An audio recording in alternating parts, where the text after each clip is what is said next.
I'm Joe Lample.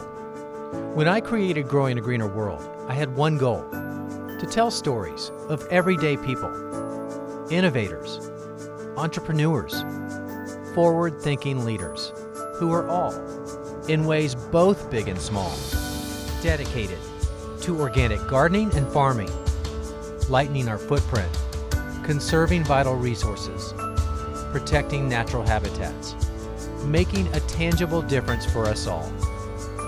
They're real, they're passionate, they're all around us.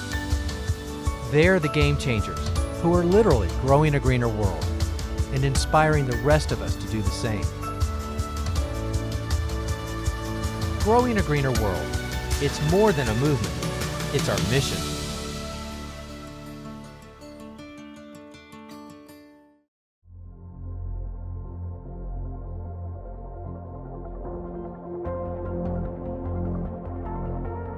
When it comes to gardening, there are certain aspects of it, for many of us, that are basically non-negotiable. For example, you take some good seeds, you put it in soil, you add water and sunlight, and before you know it, you got great plants.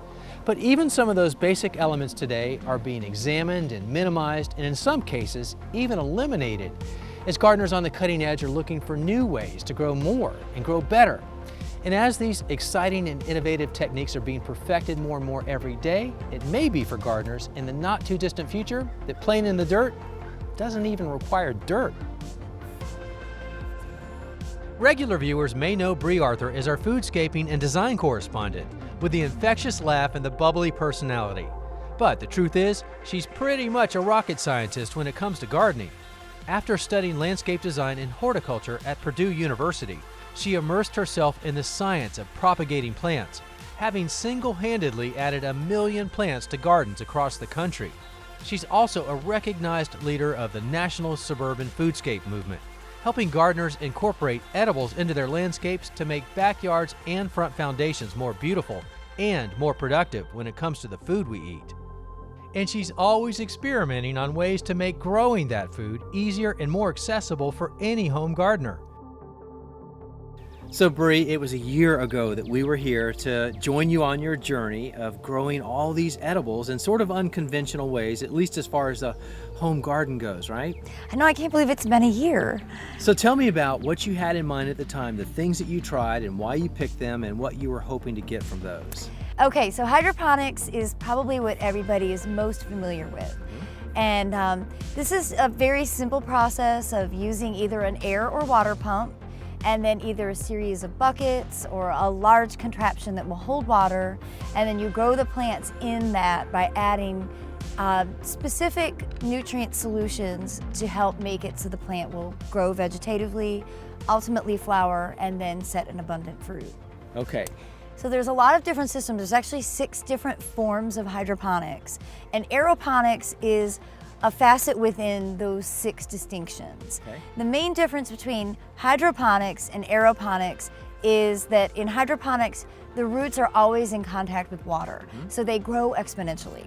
And in aeroponics, you have a timer that actually flushes the water every 15 minutes, and then you have a 15-minute rest period, and that time allows air to naturally prune the root system. Is very effective in making it so you can grow a lot of plants in a small space. And then you have the aquaponics. So what's the difference to that one? And aquaponics is, instead of having to add nutrient solution, the theory is that you will use the water from fish to be able to act as the nutrient solution. But most of the time, these systems are taking place in a closed or an indoor environment. So you're kind of breaking some rules here. Breaking some rules, testing the limits, figuring out what works and what doesn't work, and really understanding the seasonality of it. So it's very different. It's very different from traditional growing in the ground, but I'm completely hooked. And I love seeing chemistry in action. I think this is a wonderful way for people to really understand and appreciate kind of the science behind how plants grow. Right. And so Bree set out for an entire season of experimental gardening to find out what works, what doesn't, what's practical for the home gardener, and what's too much hassle to be realistic. And ultimately, which of these out-of-the-box ideas might be the next big thing in gardening, and ultimately the answer to growing a greener world? Here's how it all started on day one. So I'm so excited you're here. I get to share this big experiment with you. Well, I'm glad I'm here too, because I want to see how it comes out. And to be here on the first day is awesome. It is. It really is great timing. Last year when I started with hydroponics, I really did not have any expectation that it was going to be successful. Yes. I thought that the water was going to get too hot from being in the North Carolina sun, Yep. and that the roots were going to burn and it would have been nothing. So I only invested in one system. Yeah. And that one system was so much more fruitful. It outdid 50 plants in the ground. That is crazy. Now my goal is to see how much I can grow in these systems to fulfill my nutritional needs in the use of tomatoes. And maybe I won't have to grow 150 to fulfill what we need for our yearly consumption. Maybe it will be done in 25 plants. Yeah. 'Cause it's so much more efficient. Method 1, hydroponics, growing plants in water. It's perhaps the best known of the alternative techniques Bree's trying. You've likely seen hydroponically grown lettuce in the produce section of your grocery store or on the menu of a growing number of restaurants. And we've shown you how growing without soil opens up new gardening possibilities for people in unconventional environments like high-rise apartments and urban warehouses. Even converted storage pods are being turned into working farms thanks to the science behind hydroponics, which allows you to grow plants anywhere you can place a bucket. And I think this is a great thing. It's a submersion system, so you have a lot of water to begin with, and then as the plants develop, you'll end up really only keeping a few inches of water in it. And of course, with hydroponics, you're really getting your nutrients from a synthetic nutrient feed that you mix up in a watering can and then apply, every couple of days to make sure that all the nutrients are available to make the plant as effective and fruitful as possible. As for the plants, there's nothing special about the plants you can grow hydroponically, just what you would normally buy at your favorite nursery. In Bree's case, she's using heirloom tomato seedlings from our friend and Bree's local gardening buddy, Craig LaHoulier. And what I'm doing is just bare rooting them from the traditional media that you would sow the seed in. And the key with hydroponics is that you don't want to have that media on the roots because it'll clog your system. You're using all these small pipes and tubings. And my preferred media is called hydrocorn. And it's really just terracotta balls.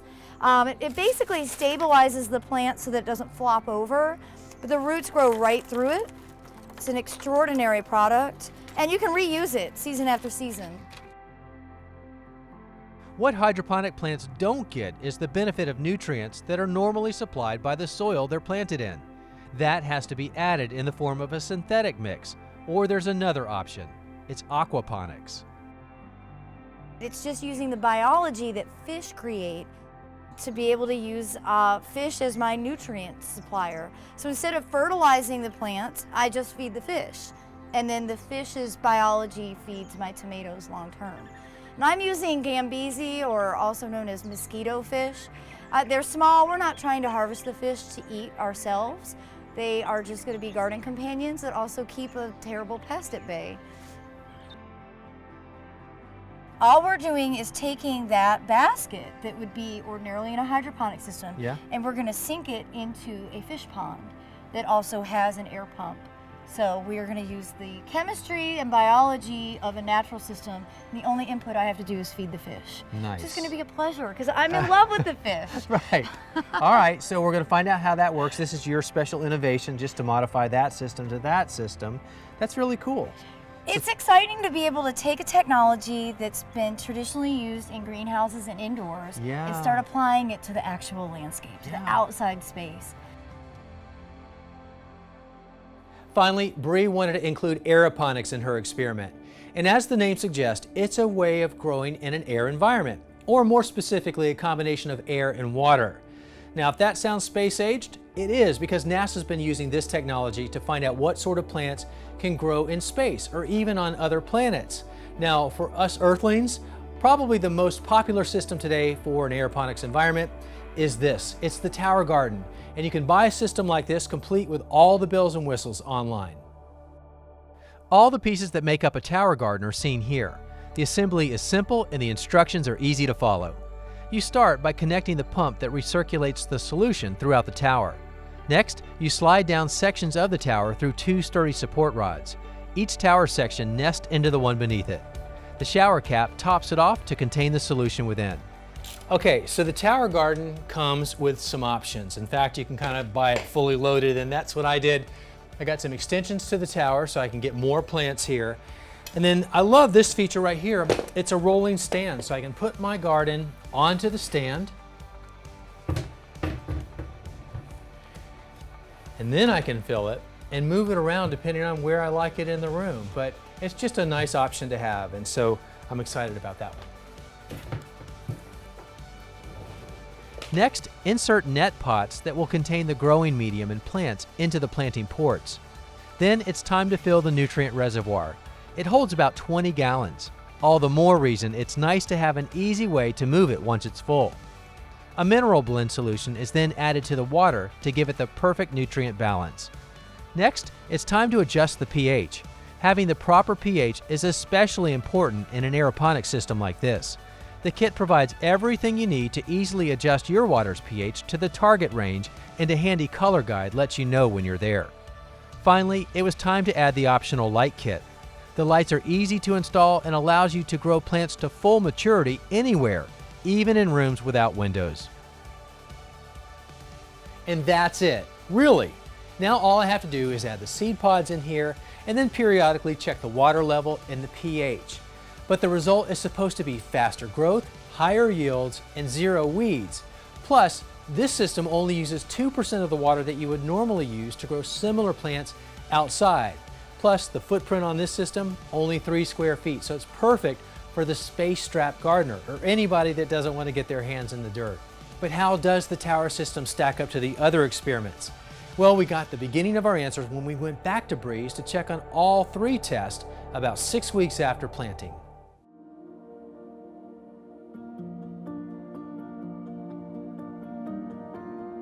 First up, we checked in on the tomatoes being grown in large galvanized tubs. This is a DIY hydroponic system, just plants and water that Bree piecemealed together with materials that a home gardener can easily get from big box stores. So when we left off, we had placed little seedlings into the floater. That's right. And overall, developmentally wise, these plants look decently sized, but clearly there's some nutrient issues going on here. It's like a textbook organic chemistry class coming to life in my backyard. So there's a couple of things happening. Of course, it's an open system, so when it does rain or when I water the garden, new water is introduced. What's amazing about these water systems is how quickly the plants react to the chemistry changes, both positive and negative. So I suspect in just a few days, these will green back up, things will go back to looking a little bit healthier, and I have learned that I just have to add way more nutrient solution than I would ordinarily feel comfortable using. But that's not a knock on hydroponics, because other tomatoes being grown that way on authentic hydroponics equipment were a totally different story. Here, each plant is in its own submersion bucket, and all the buckets are connected to a central controller that automatically regulates water nutrients.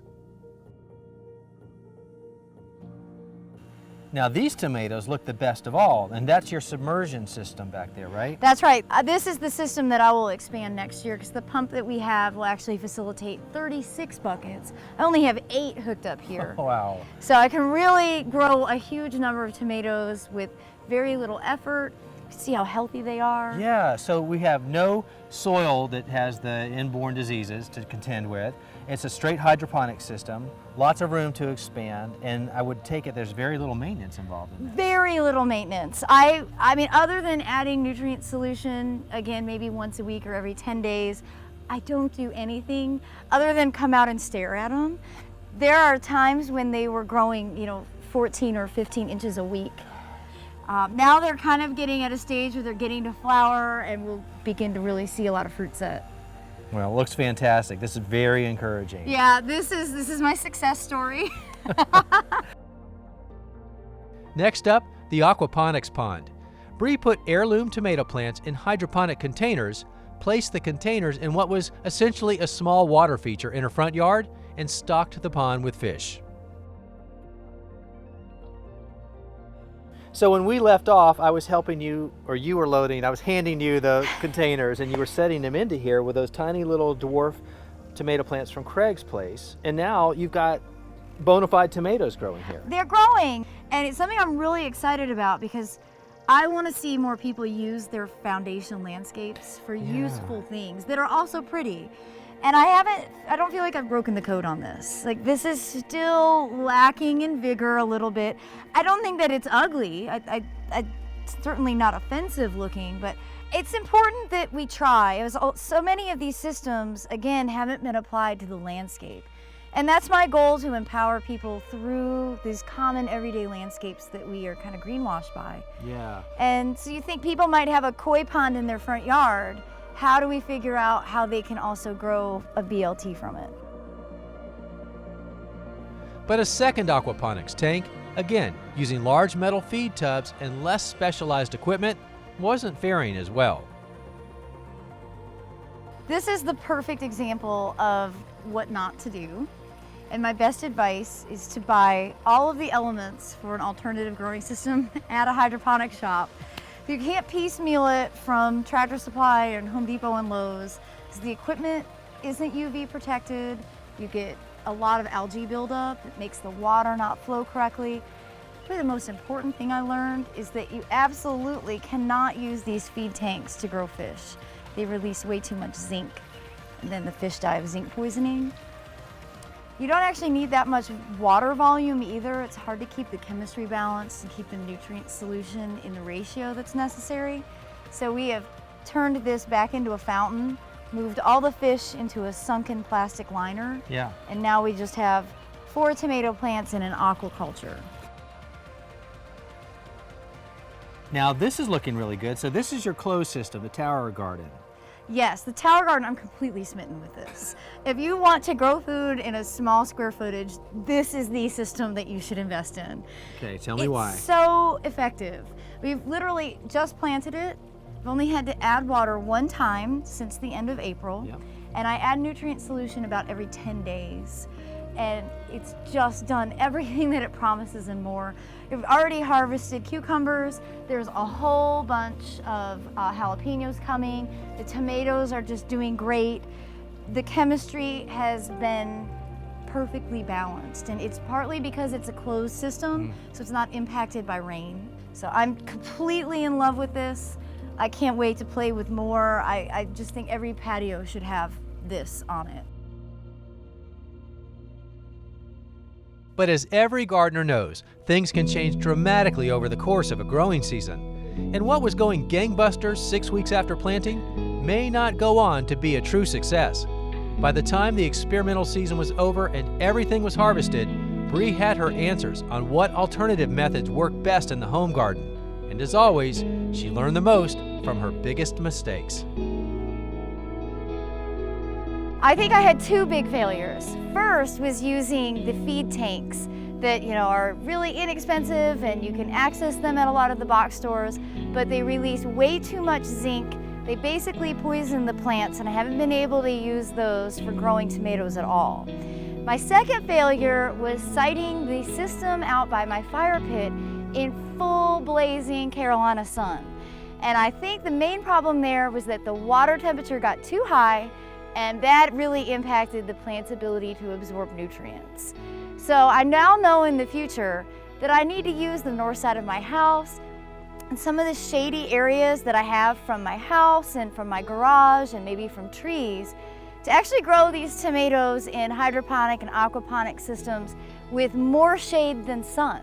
And that's not something I would have ever known until I actually experienced it. So there's a lot to learn when you're using a system that's traditionally used in a controlled environment and you're applying it to the outside world of a garden landscape. So with the advantage of a look back, let's assess how those systems went. Start with the hydroponics and what worked, what didn't work, and why, and would you do it again? Okay, I will definitely do it again. I will probably never not grow in a hydroponic system. But the systems that you buy from the store that are UV rated plastic, those systems work a lot better than when we tried to piecemeal the projects together. So I definitely am all about the submersion buckets, whether they're 3-gallon or 5-gallon. Really, the more water they can hold, the better, because in the heat of the summer, these enormous heirloom tomatoes use every single drop that they have. So then you tried aquaponics. What were you doing with that, and what were you hoping to achieve there? Yeah, the aquaponics is the same basically as hydroponics, except you're growing fish to be able to supply your nutrients. That's the nutrient source. Yes. Byproduct of the fish. Precisely. Okay. And so that adds a different element because you first have to understand how to cultivate the fish. Yes. And did it work out? It did. It worked out great. I think I managed to get around 50 pounds of tomatoes from one tank with just growing the Gambesi. So those are the little mosquito fish. Yeah. And I loved growing the fish. They grew all winter. I was so excited because I thought this year I would definitely have these systems set up ready for the tomatoes to go in, already having, a lot of nutrients active.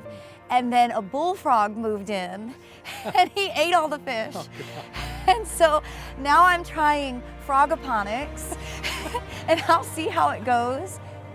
With aquaponics, you shouldn't have to add nutrient solution, but I'm not finding that the fish I grew perhaps didn't create enough waste to feed the tomatoes, and I have no idea what a bullfrog produces. And I haven't been able to find any literature about frogoponics, but that's what I'm calling it this year. Fair enough.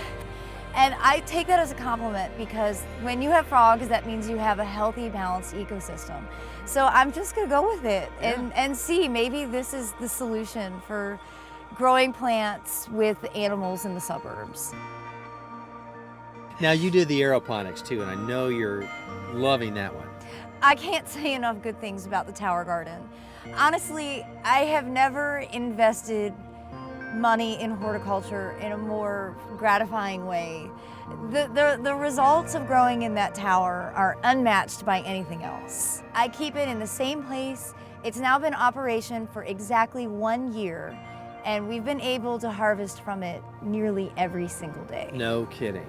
So I have a feeling that's the winner of the 3 that you've tried so far. Hands down, if someone was to ask me, I'm a beginner, what should I start with? Though it might be the biggest upfront investment, it's 100% worth every cent. And I just think that everyone would have great success using it. It's the least amount of maintenance and the most amount of yield. And it's completely transformed how I now look at being able to use technology in my landscape.